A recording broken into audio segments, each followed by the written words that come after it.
땅에 이제 선구자들이 먼저 받고, 자, 세 번째, 여기가 맞죠? 세 번째. 우리 지난주 로스 맥킨타이어까지 우리가 봤죠, 그죠? 자, 오늘 만주와 일본에서의 성경 번역 보도록 하겠습니다. 자, 세 번째, 만주와 일본에서 성경 번역입니다. 자, 만주에서의 이 성경 번역. 자, 로스와 이 맥킨타이어가 주도하는 이 만주에서의 성경 번역은 이 최초의 이 한국 성경입니다.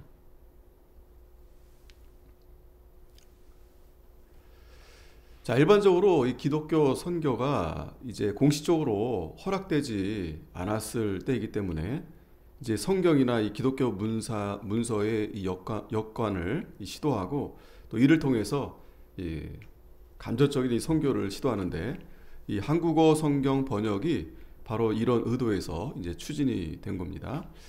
이 로스가 이 1877년부터 이응찬의 도움을 받으면서 이 성경 번역을 시작했고, 또 1878년도 로스의 안식년 기간 중에는 맥킨타이어가 이 일을 수행했습니다.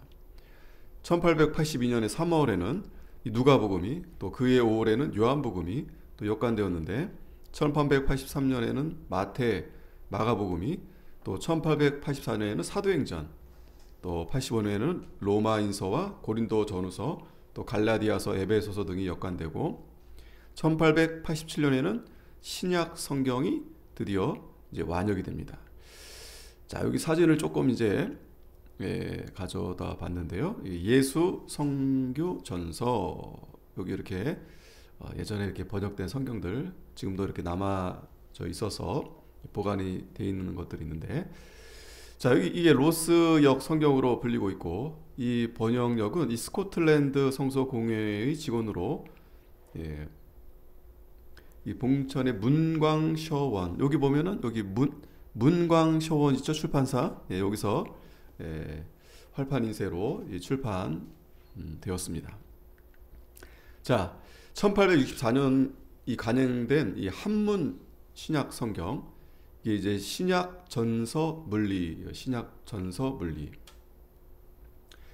자, 이것을 이 한국인들이 읽고 또 그것을 한글로 번역하면 이 로스와 맥킨타이어는 이 헬라어와 성경과 또 흠정역, 이 킹제임스 버전, 또 영어 개역 성경 등을 참고로 검토한 후에 영문을 결정하는 방식을 취했습니다.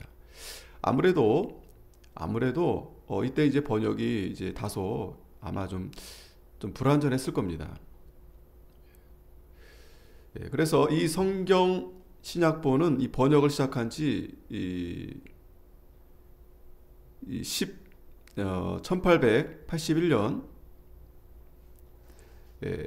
5월 17일 이제 출판이 되고, 구약은 4년 후에, 그러니까 10년 만에 출판이 되고, 구약은 4년 후에 번역이 완성되었는데, 1885년 5월 18일 이 성경 전서가 출판됩니다. 그리고 이 1900년도에 신약 전서가 이제 출판이 됩니다.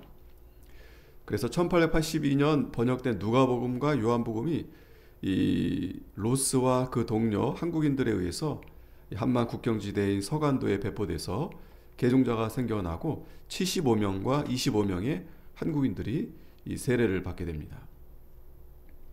자, 이 번역과 출판에 협력했던 이응찬, 백홍준, 또 서상윤, 이분들에 의해서 우주를 거쳐서 이북 지방에까지 이 비밀리 이제 성경이 보급되고, 또 누가복음, 요한복음은 또 한 1000권은 일본 요코하마 주재 이 스코틀랜드 성서공회의 총무 이 톰슨에게 보내지고, 또 톰슨은 일본인 매서인을 통해서 이 책을 부산과 대구, 또 경상도 일원에 이 보급한 것으로 알려져 있습니다.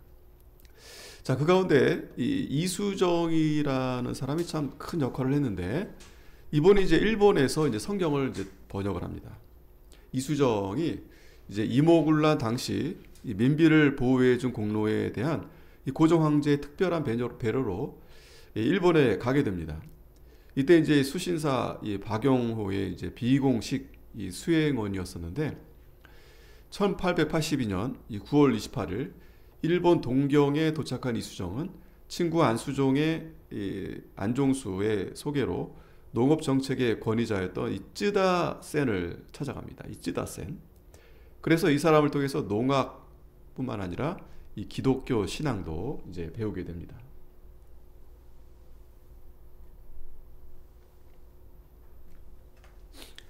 자, 일본에 간 지 3개월 후부터 1882년 12월 25일에 이 동경의 츠키지 교회 예배에 이제 참석했고, 이때부터 신앙이 자라나서 1883년 4월 29일 주일 동경의 로우게츠조 교회에서 야스카와 토부루 목사에게 세례를 받음으로 이제 일본에서 세례받은 첫 한국인이 됩니다.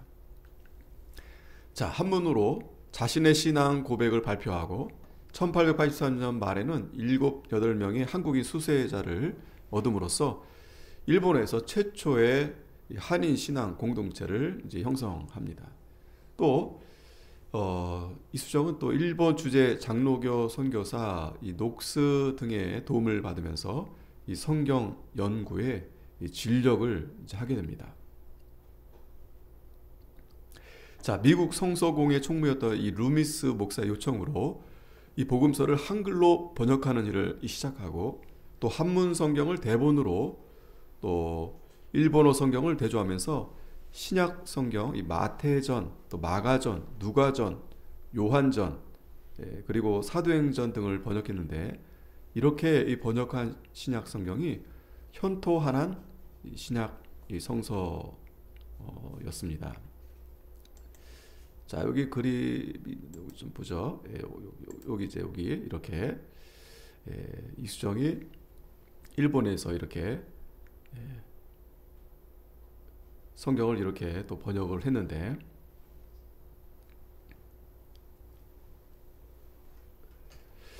그래서 이 신약 전서가 역간되었을 때가 이 1887년도였다면 이 이수정은 지금 1884년도 이 복음서와 사도행전으로 이제 엮어진 성경, 이 요코하마의 이 대형 및 외국 성서공회를 통해서 출간했는데, 이 한문에 이렇게 토를 단 성경으로 한문에 익숙한 이제 조선인들이 쉽게 성경을 읽도록 하기 위해서 이렇게 만든 것입니다. 그러니까 이수정이 참 이 조선의 복음 전파를 위해서 얼마나 열심히 했는가를 우리가 또 알 수 있죠. 자, 이수정은 완전한 한글 성경 번역을 시도했는데 1885년 이 신약 마가전 복음서 언해라는 이름으로 요코하마에서 미국 성서공회에 의해 간행되었습니다. 초판은 첨부를 인쇄했는데 그해 4월 언더워드와 아펜젤러가 일본을 경유해서 한국으로 입국할 때 가지고 온 성경이 바로 이 마가복음 이 번역본이었습니다. 이수정은 한문으로 된 마가복음을 주대본으로 하여서 일본어 성경, 또 영어 성경, 또 헬라어 원문을 대조하면서 번역을 했는데, 이 한문 성경에는 이 하나님을 이제 상제, 그러니까 예전에 이 표기를 상제로 이렇게 했는데, 일본어 성경에는 이제 가미. 자, 그런데 이수정은 이 천주, 그러니까 천주교, 카톨릭에서도 천주 이렇게 했는데, 우선은 이제 뭐 같이 이렇게 천주로 이렇게 번역을 했습니다. 자, 그래서 이 번역본은 일본에서 번역된 아까 예수 성교 전서와는 달리, 자, 요거예요. 국한문 이제 혼용체를 사용했고, 또 고유명사 표기가 원어에 가깝고, 또 한문 투의 용어가 많습니다. 그래서 이 번역본은 순 한글역을 지향하면서도 지식인들의 편의를 위해서 이 중요한 단어는 이 한자로 표기하고 한글로 또 이제 이 토를 달았습니다. 그래서 신약 마가전 복음서 언해라고 했는데, 이 언해라고 이렇게 여기 언해라고 한 것은 유교 또 불교 이 서적들이 이 한글역에 언해라고 했기 때문에 뭐 그 당시는 그냥 그렇게 이제 관행으로 했던 거죠. 자, 그래서 이렇게 내용을 보면 이렇게 되어 있습니다. 신약 마가전 복음서 언해 한글 이렇게 있고, 옆에도 토를 이렇게 달았죠. 그래서 이수정의 이 1885년판 이 마가복음 번역본은 이 1887년도 언더우드, 아펜젤러 그리고 한국인 성독조 등의 공역으로 개정돼서 요코하마에서 다시 이제 출간하게 됩니다. 그래서 이수정을 한국인의 마케도냐인이다 이제 이렇게 불려졌어요.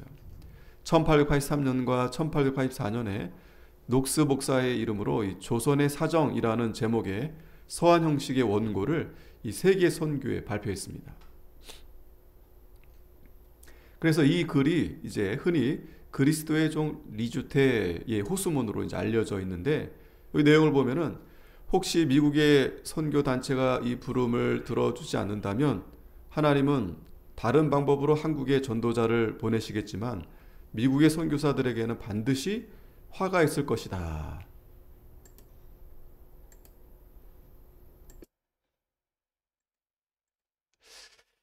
자, 이렇게 말하면서 이 조선 선교를 간절하게 이제 호설했습니다. 이런 점 때문에 선교사들이 이 이수정을 이 한국의 마케도냐인이라 이렇게 불렀던 것 같습니다. 비록 이제 이 이수정이 이제 국내에서는 활동을 못했어요. 그러나 이 한국에서 복음 운동을 위해서 예비적 사명을 감당했고, 이수정은 이제 일본에서 이제 한 4년간 이제 체류를 마치고 1886년에 귀국했는데, 이때 이제 이 개화파와 보수파의 이 정치적 갈등으로 이제 연루되는 바람에 이수정이 이제 체포가 되고 또 오해와 모략을 받아서 결국 이 처형이 됩니다. 한국에 와서. 하지만 만주와 일본에서 번역된 한글 성경이 비록 이 완전한 번역본은 아니었지만 그래도 이 한국인 개종자들과 또 구도자들에게 이 기독교를 소개하는 이 중요한 이러한 이 역할을 감당했고, 또 후일의 성경 번역에 이제 효시가 되었다. 참 그래도 아주 중요한 역할을 잘 감당했죠. 자, 네 번째 이 개신교의 선교입니다. 개신교의 선교.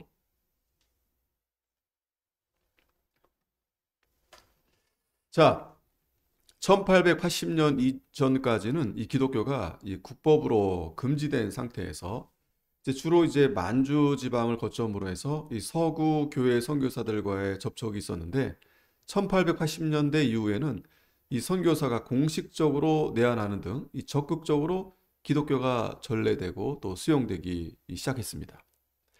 이것은 1876년 이 개항과 또 외국과의 외교 관계의 수립 등 이 국내외의 변화의 결과라고 할 수 있는데, 1882년 5월 22일에 이 한미수호 통상조약이 체결되었고, 또 1883년 5월에는 미국 공사관이 설치돼서 이 미국과의 이제 교류가 시작이 됩니다. 자, 이러한 변화의 길목에서 이 중국과 일본에서 사역했던 이 미국 선교사들도 이 한국 선교의 필요성을 강조했고, 또 본국 교회의 이 선교사를 파송을 이제 호소하기 이제 시작했습니다. 이 록스 리드 선교사가 대표적이었는데, 이 앞에 이제 이수정이 이제 그 호소한 그 발표가 있었죠. 자, 그래서 미국 북장로교 해외 선교부 총무 엘린 우드가 이 한국 선교의 이 긴박성을 강조하기 시작했습니다. 이 미국의 감리교회도 이 조선 선교에 관심을 가지게 되고, 이 가우처 대학의 학자 이 가우처는 이 시카고로 가는 열차 안에서 이 견미 사절달의 이 민여객을 이제 만나게 됩니다. 이 가우처와 이 민여객이 이제 만남에서 $2,000를 이제 또 기부를 해주고요. 이 가우처가. 그래서 조선 선교 가능성을 이제 확신도 했고, 처음에는 이제 미국 교회가 이제 한국 선교를 주도했는데, 1880년대 말부터는 미국 외에도 호주, 또 캐나다 교회들에 의해서 또 선교 운동이 또 활발히 전개되었습니다. 어쨌든 먼저 이제 이 미국 북 장로교회에서 이제 연쇄적인 이제 호소가 이 마케도냐의 부름이 돼서 1884년도 이래로 한국에 여러 이제 선교사들이 입국하기 시작합니다. 미국의 이 북장로교회, 또 시작해서 감리교회, 또 호주 빅토리아 장로교, 침례교, 성공회, 또 미국 남장로교, 또 남감리교, 또 캐나다 장로교 등이 이제 선교사로 이제 파송하게 됩니다. 참 놀라운 일이죠. 정말 이 나라가 정말 작은 나라고 또 들어오기도 쉽지 않아요. 어렵고 그런 가운데서도 하나님이 이렇게 부르심을 통해서 이 나라에 이 복음의 씨앗이 뿌려지기 이제 시작된 것입니다. 예, 우리가 먼저 이제 알렌을 보도록 하겠습니다. 알렌 이 선교사가 이제 입국을 했는데 여기 사진을 보면 이분이 이제 알렌이죠. 한국에 이제 선교사를 이제 파송한 최초의 교회는 바로 미국 북장로교다. 이 사실은 이제 감리교가 준비는 이제 먼저 하고 있었는데 먼저 이제 보내진 이 교회는 이제 미국 북장로교에서 이제 먼저 보내지게 된 겁니다. 이 북장로교회는 의사 헤론을 첫 한국 선교사로 임명했는데 이미 중국에 와 있던 알렌이 1884년 9월 14일에 내한함으로써 그가 첫 거주 선교사가 된 겁니다. 자, 그래서 10월에는 알렌이 1883년 10월, 그러니까 여기 이때 84년도에 그 다음 달에 이제 가족들까지 다 이제 서울로 데려오고 그리고 이제 외국 거류민을 위한 의사로서 일하면서 한글을 익히면서 은밀하게 이제 선교사로의 준비를 이제 갖추어 간 거죠. 알렌은 1883년 10월부터 중국 상해에서 일하고 있었는데 그곳에 이제 정착은 못했습니다. 그러던 중 이제 새로운 이제 선교지가 된 한국으로 가서 일하도록 이제 권유를 받고 1884년 9월 14일에 이 상해를 떠나서 그날 부산을 거쳐서 9월 20일에 제물포에 도착했고 그가 이제 우리나라에 공적으로 입국한 최초의 거주 이제 선교사가 되었다. 최초로 거주에서. 자, 여기가 이제 제중원입니다. 1884년도 12월 갑신정변 때 알렌이 이 개화파의 민혁이을 치료해 준 일로 이 고종의 어의로 이제 임명이 돼요. 1885년도 2월 25일에는 고종으로부터 병원 설립의 허락을 받고 4월 10일 이 서울 제동에서 광해원을 설립했는데 이것이 한국 최초의 이제 서양식 병원이 됩니다. 이 병원은 개원 13일 후 제중원으로 또 후일에는 세브란스 병원으로 개칭되고 그래서 1957년에 연세대학교 세브란스 병원으로 이제 존속하고 있죠. 우리가 잘 아는 그 병원입니다. 자, 여기 이제 사진들 옛날 사진들이 있죠. 자, 여기 보면 이제 환자들이 이렇게 줄 서고 있는 모습을 볼 수 있습니다. 자, 미국 북장로교회의 선교, 그 다음 이제 언더우드인데, 언더우드 여기 사진 있죠. 1885년 4월 5일 이제 미국 북감리교회 이제 아펜젤러 목사 부부와 함께 입국을 했습니다. 1859년 7월 19일에 영국 런던에서 출생하셨고, 또 13살에 미국으로 이주해서 뉴욕 대학에서 이제 문학을 하시고 뉴저지 주에 있는 화란기억교회 뉴 브린즈윅 신학교에서 신학을 공부한 후에 1884년도 7월 18일에 이제 미국 북장로교회 선교사로 이제 임명이 됩니다. 1885년도 2월에 일본에 도착해서 이수정을 만나서 그를 통해서 이제 한국어를 공부하면서 입국을 준비했는데 3월 30일 이제 아펜젤러와 함께 나가사키를 떠나서 한국으로 향했고 이수정이 번역한 이 한국어 성경 마가복음을 가지고 4월 5일에 인천에 도착을 합니다. 자, 이때 도착했을 때가 이제 부활절이었고 당시 한국 정세가 이제 불안했는데 그래서 아펜젤러 부부가 이제 일본으로 갔다가 2개월 후에 다시 입국했고 또 언더우드와 아펜젤러는 서로 교파는 달라요. 그러나 가장 일생에서 친근한 이 선교의 반려자로서 이 복음을 위해서 서로 협력했다. 자, 1885년도 6월에는 헤론 의사가 내한했고 북장로교회 한국 선교부가 조직되었습니다. 또 이들은 서울을 중심으로 개척, 전도, 의료, 교육 사업을 시작했고 구 마포 3열, 또 베일량, 소환론, 이기람 목사 등이 내한해서 이 평양과 부산의 선교 지부를 개설하고 선교 지역을 확대해 갔습니다.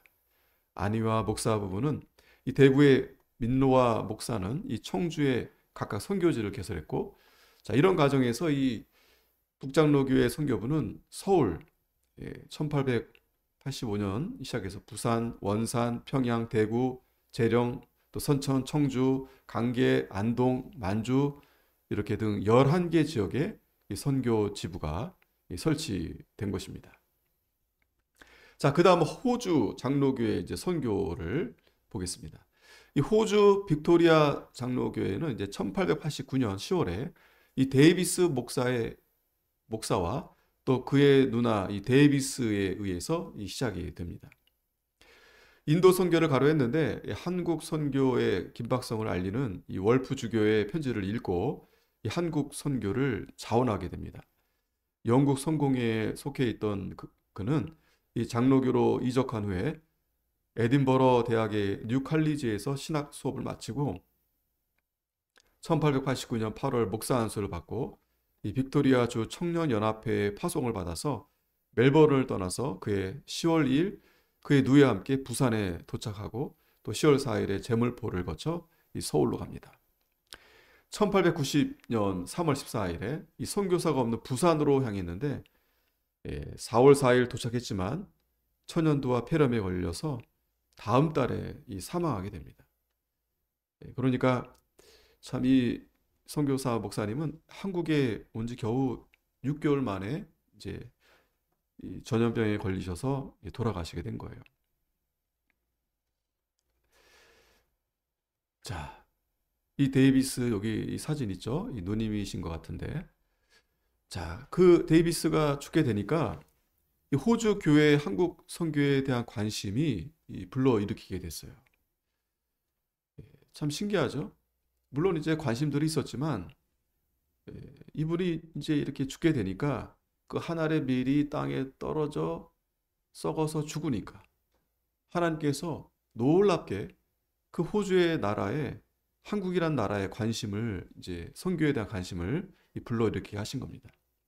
그래서 호주 빅토리아주 장로교 청년연합회와 또 여성교회 연합회가 한국 선교를 계속 지원하기로 합니다. 그 결과 1890년에는 메카이 목사 부부와 맨지스, 페리, 퍼셋 등 세 사람의 미혼 여성 교사가 한국에 파송됩니다. 이들이 1891년 10월 부산에 도착해서 경남 지역을 중심으로 이제 선교를 하게 되고, 그래서 호주 장로교회는 부산, 진주, 마산, 거창, 통영 이렇게 5개의 지역에 선교지부를 설치하고 전도 교육 또 의료 자선 활동을 이제 전개하게 됩니다. 참 6개월 이렇게 오셔서 뭐 제대로 해보지도 못하고 그렇게 이제 천국에 가셨는데, 그러나 하나님은 하나님이 하시는 일은 하나님께서 하시는 거니까 그러한 이 바람을 그 나라에 불러일으켜서 하나님이 이 땅에 이 복음을 전하도록 하나님이 그렇게 역사하시는 부분을 우리가 보게 될 때 참 감사하지 않을 수 없죠. 이분들이 뭐 한국 전혀 우리와 뭐 관련된 분도 아니신데 오로지 이 하나님 앞에 이 부르심을 받고 또 전혀 듣도 보지 못한 그런 나라였는데 어떻게 우연히 그렇게 한국이란 나라 그 선교에 대한 그 상황을 듣게 돼서, 그것도 어려운 상황이죠.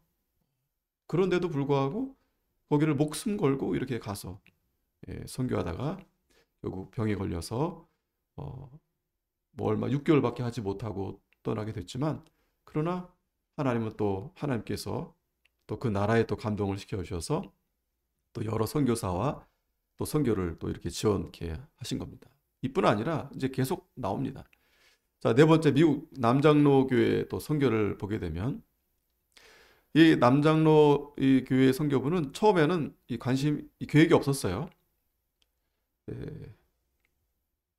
처음에는 그런 계획이 없었는데 이들의 이제 나중에 이제 한국의 이들의 자원과 선교 기금의 후원을 얻어서 이들이 이제 한국 선교사로 이제 임명이 됩니다. 그래서 북장로교보다 이제 8년 늦게 이제 한국 선교에 이제 동참하게 돼요. 여기 이제 1891년 10월에 언더우드가 이제 첫 안식년으로 귀국해서 내시빌에 모인 외국 선교를 위한 신학교 협의회, 여기 연차대회에서 한국 선교에 대해서 강연을 했어요. 그래서 한국 선교에 동참해 줄 것을 요청했는데, 이때 미국 밴더빌트 대학교에서 유학 중이던 이 윤치호, 이분도 이 한국 선교를 이제 호소합니다. 아마 이 윤치호 분이 아마 어, 그 학교, 우리 한국에서 학교도 세우고 했을 거예요. 그 제가 다녔던 그 고등학교, 그 성도고등학교가 아마 이 윤치호 분이 아마 세운 학교, 아마 그렇게 알고 있는데. 자, 어쨌든 이것이 계기가 돼서 당시 매코믹 신학교 학생이었던 이 테이트와 리치먼드의 유니온 신학교 출신 정킨, 또 레이놀드가 이 한국 선교를 이제 자원합니다.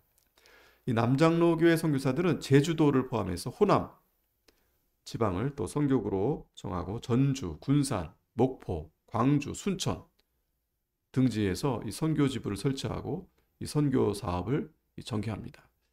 자, 그러니까 이 북장로교회가 가서 선교한 지역과 또 남장로교회, 또 아까 호주, 이렇게 다 지역이 좀 이렇게 다르죠, 그죠? 그러다 보니까 그 지역마다 이렇게 그 교파의 어떤 특성이 그렇게 나타나게 된 겁니다. 그러니까 선교사가 어느 지역에 가느냐에 따라서 아무래도 그 영향을 받을 수밖에 없었겠죠. 자, 그래서 캐나다 장로교회 선교 다섯 번째 보면, 이 캐나다인으로서 한국에 온 첫 선교사는 이 게일이란 분인데, 토론토 대학을 졸업하고 또 동대학 기독교 청년 연합회 파송을 받아서 1888년 12월 15일에 독립 선교사로 내한합니다. 그는 서울과 송천에 각각 3개월을 체류한 후에 1889년 8월 부산으로 와서 1890년 말까지 체류했는데, 그 북장로교회로 이적해서 원산, 서울 등지에서 이제 선교를 합니다.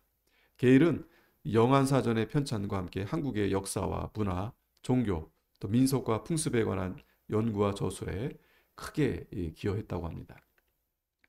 자, 이 게일의 뒤를 이어서 1890년 9월 토론토 의과대학에 파송을 받아 내한한 의사 로버트 하디는 부산에서 이제 활동을 했고, 감리교회로 이적한 후에 원산 등지에서 의사로 또 전도사로 또 서울에서 또 협성신학교 교수로 봉사했습니다. 특히 그는 1903년 이후 1907년 대부흥의 이 중심 인물로 활동을 했습니다. 1893년도 12월에는 맥킨지가 독립선교사로 입국해서 황해도 장현의 소래에 거주하면서 이 서경조의 도움을 받아서 이 교회를 설립하는 등 헌신적으로 일했는데, 이분이 1895년도 6월 23일 34살의 나이로 순직하게 됩니다. 참 이 맥킨지 이분도 참 안타까워요. 이분은 얼마나 열정이 대단했냐면, 이 한국에 와서 한국 음식을 먹고 한국의 그런 문화 모든 습관들을 그대로 해야만이, 그렇게 해야 그들에게 이제 복음을 전할 수 있지 않겠냐. 그래서 친구가 그래도 이제 먹던 거 있잖아요. 빵이나 그런 이제 전에 먹던 거를 이렇게 음식을 줬는데 그걸 먹지 않고 그냥 버렸다는 거예요. 물론 이제 성의를 무시한 게 아니고, 그걸 먹게 되면은 자꾸 고향 생각나지 않겠어요? 그리고 지금 여기 와서 아예 죽을 생각으로 왔는데, 뼈를 묻을 생각으로 왔는데, 그거 먹고 싶고 기억이 나지만 그거 버리고 이 한국, 정말 한국 사람처럼 그 입에 맞겠습니까? 그러면서 이분이 몸이 허약해지고 결국 이제 병도 나고, 그래서 일찍 이렇게 34살에 순직하게 돼요. 이분 이렇게 또 내용을 보니까 글쎄, 이 사람이 이 죽음이 이제 캐나다 장로교회 이제 한국 이 선교의 이제 동기가 됐는데, 그러니까 이 사람도 마찬가지예요. 어, 그 자신이 이렇게 총을 쏴서 이제 자살한 건지 어떻게 한 건지 어쨌든 갑작스럽게 이제 죽게 돼요. 그래서 안타까운 거죠. 예. 그분이 이제 의도적으로 그렇게 했던 것 같지는 않고요. 아마 여러 가지 그 자신이 나약한 모습이 비춰지면 여러 가지 이제 선교하는 일에 방해가 될까 싶기도 하고 또 몸이 굉장히 연약한 가운데 있었고 어쨌든 이분이 죽음으로 해서 캐나다 장로교회가 이제 한국 선교에 이제 동기를 가지게 됩니다. 여기 이제 이 사진 있죠. 맥켄지 이 선교사분인데 여기 한국 최초의 교회 이 소래교회. 자, 그래서 이분의 죽음으로 해서 이 캐나다 장로교회가 1897년에 한국 선교에 동참하기로 결의하고 그 다음에 이제 푸트 목사 부부와 그리어슨 의사 부부, 맥레 목사를 한국에 이제 파송합니다. 그 참 신기하죠.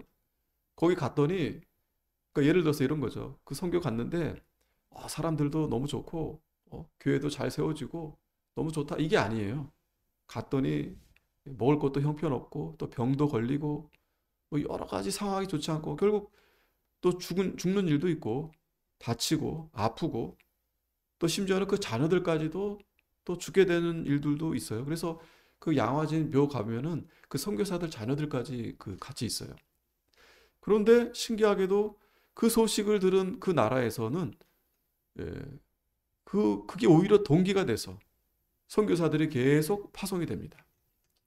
이들이 함경도와 간도 지방을 중심으로 선교를 했는데 오히려 원산, 성진, 함흥, 회령, 만주의 용정 5개의 지역에 선교 지부를 설치하고 또 전도, 교육, 의료 세 분야에서 활동했다. 이 캐나다 장로교회는 1925년 감리교회 및 회중교회 연합해서 캐나다 연합교회를 구성했다. 자, 영국에서도 옵니다. 영국 성공회 6번째. 중국 푸저우에서 선교했던 영국 교회 선교회 선교사인 월프 주교가 1884년 10월에 이제 부산을 방문하고 그의 남진아 선교회 또 연례 대회에서 한국 선교의 필요성을 역설합니다. 그러면서 한국 선교의 필요성과 또 선교 지원을 호소하는 편지를 보냈는데 이 편지가 이제 호주 멜버른의 이 카우필드에 위치한 성 메리 교회 메카트니 목사가 발행하는 국내외 선교 1888년 5월호에 게재됐는데 이 편지를 읽고 이 데이비스가 이 한국 선교를 지원하게 됐던 거죠. 영국 성공회는 일찍부터 이 한국 선교에 관심을 두고 있었습니다. 이 성공회 이 마틴 목사가 1886년 부산을 방문한 일이 있고 또 일본 주재 비첼스테드 주교와 북중국 주재 스코트 주교가 1887년 가을 부산을 방문한 일이 있었는데 영국 성공회의 한국 선교는 1890년에 이제 시작이 됩니다. 영국 교회의 선교부 곧 이제 외지 복음 선교회가 1890년 코프 감독을 조선 선교사로 이제 파송하고 영국을 떠나기 앞서서 1889년 11월 1일 웨스트민스터에서 선교사 주교로 안수받은 이 코프가 두 의사 와일즈와 랜디스, 트롤로프, 와너 신부, 시몰 포우널, 데이비스 등과 함께 1890년 9월 29일 인천으로 입국을 합니다. 또 1891년도 9월에는 제물포에 최초의 성공의 예배당을 이제 건축하게 됩니다. 자, 요 사진이 그 최초의 이제 요 흑백 잘 안 보이지만 여기 그림 보이죠? 이게 최초의 이제 성공의 교회고 현재 이렇게 남아 있어요. 현재. 자, 7번째는 이제 감리교입니다. 이 존 가우처의 요청으로 서울을 방문한 일본 주재 감리교 선교사 맥클레이가 1884년 6월 19일 나가사키를 떠나서 24일 제물포에 도착해서 이 두 주가 한국에 체류하면서 이 선교의 가능성을 타진합니다. 일본 영사 고바야시의 도움을 받아서 영국 영사 어스턴과 또 일본 대리공사를 면담했고 특히 이제 외위문 주사 김옥균을 통해서 국왕에게 이제 한국 선교에 대한 허락을 청원합니다. 이 청원에 따라서 7월 3일 고종으로부터 이 병원 선교와 학교 교육을 허락받았고 이 감리교 선교부에 이 사실을 이제 통보하게 됩니다. 그 결과 미국 감리교 선교부가 의료 선교사 파송을 준비하게 되고 1884년 10월 오하이오 클레브런드 출신의 의사 윌리엄 스크랜턴 그리고 그의 어머니 메리 스크랜턴 그리고 아펜젤러를 한국 선교사 후보로 받아들여서 2월 3일에 샌프란시스코를 출발해서 2월 27일에 일본에 도착합니다. 이 아펜젤라 또 언더우드와 함께 일본에 떠나 있으면서 1885년 4월에 이제 입국했고 일본에 남아있던 의료 선교사 목사인 스클랜턴 5월 3일에 또 그의 부인과 어머니 스클랜턴 부인이 6월 20일에 입국을 합니다. 자, 이렇게 해서 미국 북감리교회, 이 감리교회가 또 이제 한국 선교를 이제 시작하게 되죠. 아펜젤러가 이제 1885년 10월에 이제 정동 감리교회, 잘 알죠? 여기를 설립하고 또 스클랜트 의사는 이제 정동의 사저에서 의료 활동을 시작했는데, 자, 이 어머니 이 스클랜턴 부인이 1886년에 한국 최초의 여성 교육 기관인 이화학당을 설립하게 된 거예요. 이화여대, 이화학당. 이 스클랜턴 부인이. 그래서 미국 남감리교회는 1896년부터 한국 선교를 시작했는데 인추의 역할이 컸고 또 1888년 미국에 유학 가서 밴더빌트 대학에서 신학을 공부하고 또 한국의 근대 인물 중 신학을 공부한 첫 인물로 이제 윤치호 이분의 역할이 이제 크다. 그리고 그가 이제 남감리교회 한국 선교를 요청했는데 1895년도 10월에 중국 주재 선교사인 핸드릭스 감독과 리드가 내한해서 이 선교 가능성을 검토하고 그리고 1896년 5월에 리드가 한국 선교사로 내한함으로써 남감리교회 한국 선교가 시작이 됩니다. 자, 이 아펜젤러, 자, 이 교회가 바로 이제 정동 감리교회 유명하죠. 여기 이제 현재 이제 사진의 모습이고. 자, 기타 또 여러 교파들이 또 선교 왔어요. 미국 침례교 계통의 선교 단체인 엘라딘 기념 이 선교회는 1896년에 가들라인과 폴링을 한국에 파송했고 이들이 이제 부산, 공주 등에서 활동했지만 재정난으로 1901년 이제 사역을 중단하게 됩니다. 자, 그래서 이 단체 사업이 이제 캐나다인 페닉에게 이제 이양이 됩니다. 캐나다 페닉에게 이양돼서 페닉이 1906년도 대한기독교회라는 이 독자적인 교회 조직을 갖추고 또 선교 사역을 계속합니다. 대한기독교회는 이제 1921년 동아기독교로 이제 명칭이 바뀌어지고 일제 말까지 계속돼서 이 해방 후 침례교회의 모체가 되었다. 이 침례교. 자, 보니까 이제 우리가 교단이 어떻게 들어왔는지 이제 우리가 하나하나 이제 알게 된 거죠. 자, 그리고 러시아 정교회도 있어요. 1898년도 한국에 소개됐는데 이 러시아 황제 니콜라이 2세가 한국 선교를 명령했고 그 결과 이 니콜라이 알렉셰예프가 1898년 입국해서 이 선교를 시작했는데 1901년도 1월에 크리샨프 세호프스키 또 요나스 레펜코 등 선교사 이진이 입국을 합니다. 이들이 러시아 공사관 안에 이제 교당을 설치했고 1900년도 2월 17일에 이제 공식 예배를 시작했는데 이 날을 이제 한국 정교회의 기원으로 이제 간주하고 있습니다. 1904년 러일 전쟁으로 러시아가 패배한 후 일본이 러시아인들을 축출함으로써 이 러시아 정교회의 선교는 이제 활발하지 못하게 됩니다. 자, 제7안식교. 자, 2단이죠. 여기도 들어왔어요. 2단도 들어옵니다. 자, 안식교는 어떻게 들어왔느냐?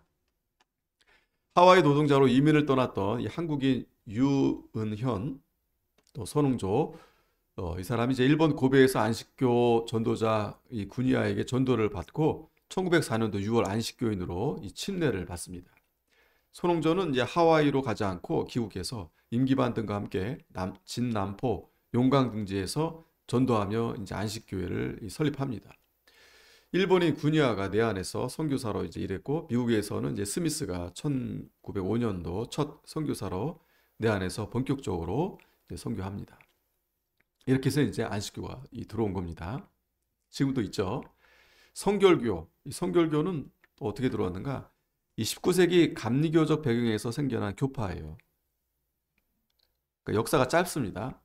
이 감리교의 교리를 수용하면서도 이 성화와 그리스도인의 완전을 강조하고 또 세례와 성령 역사에 대한 경험을 중시하는데 이 한국 성결교의 모체는 이 동양 선교회입니다.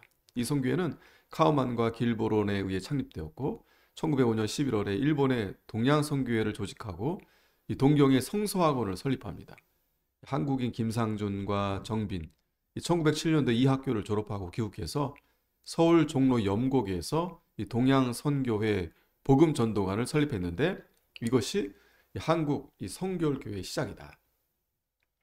1920년도 9월에 조선 예수교 동양선교회 성결교회로 이제 개칭하고 45년도에 8월 15일에는 기독교 대한성결교회로 개칭하고 1961년도에는 기독교 대한성경교회 기성 그리고 예수교 대한성결교회 예성 이렇게 분리되어 있습니다. 지금 이렇게 분리되어서 우리가 알고 있죠. 자, 마지막 구세군 그리고 제세례파. 구세군 보면 이제 겨울에 성탄절 때 이제 딸랑딸랑 이제 구세군 이 분들이 이제 보이죠.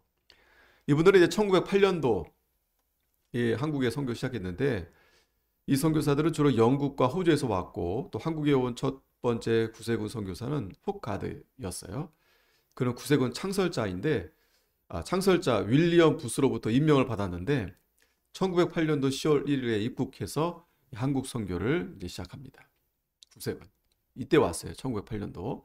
그 외에도 이제 제세례파 그룹인 이제 미국 메노나이트 교회 여기는 이제 6.25 전쟁 중 1950년 한국에 첫 봉사 요원을 파송한 이후에 1951년도부터 전 재민들에게 이제 구호 사업, 그러니까 전쟁 후에 굉장히 피폐하고 어려운 가운데서 구호 사업으로 이제 시작한 겁니다. 1953년도 경상북도 경산에 메노나이트 실업 중고등학교를 설립하고 또 직업 교육을 실시하는 한편 이 고아 과부 극빈자들 대상으로 이 구호 활동과 직업 보도 또 농촌 지도 사업을 전개했다. 또 이제 플리머스 형제단이라고 있어요. 이 형제교회 이들은 이제 1960년도 미국인 메카피 선교사의 대안으로 한국에 소개되었고 경상남도 거창군 장팔리의 첫 교회가 설립되었다. 자, 이렇게 우리가 살펴봤는데요. 뭐 간략하게 본 거죠. 어쨌든 참 감사한 일이죠. 하나님의 은혜로 정말 이 땅에 아무것도 없었는데 이 선교사를 보내주시고 또 그들이 정말 이 나라를 사랑하고 또 하나님의 그 사명을 정말 충성되이 감당함으로 해서 병도 걸리고 죽기도 하고 그런데 그 한 알의 밀이 땅에 떨어져 썩음으로 인해서 죽게 되니까 더 하나님께서 이렇게 이 나라의 복음에 대한 그러한 관심을 또 갖게 되고 관심만 가진 게 아니고 정말 열심으로 이렇게 보내서 지금에 이르게 되었는데 우리가 이러한 역사를 우리가 다시 한번 기억해 보면서 하나님의 은혜에 감사하고 또 우리도 하나의 미랄이 돼서 주님이 하신 그 일처럼 우리도 그렇게 끝까지 이 일을 감당해 나가는 저희가 되어야 되겠습니다. 기도하겠습니다. 하나님 감사합니다. 오늘 과거에 우리나라에 이렇게 교회가 어떻게 선교사들이 파송이 되고 또 세워졌는지 잠깐 살펴보게 되었습니다. 참 너무나 감사한 일이 아닐 수 없고 이러한 은혜 저희들이 보답할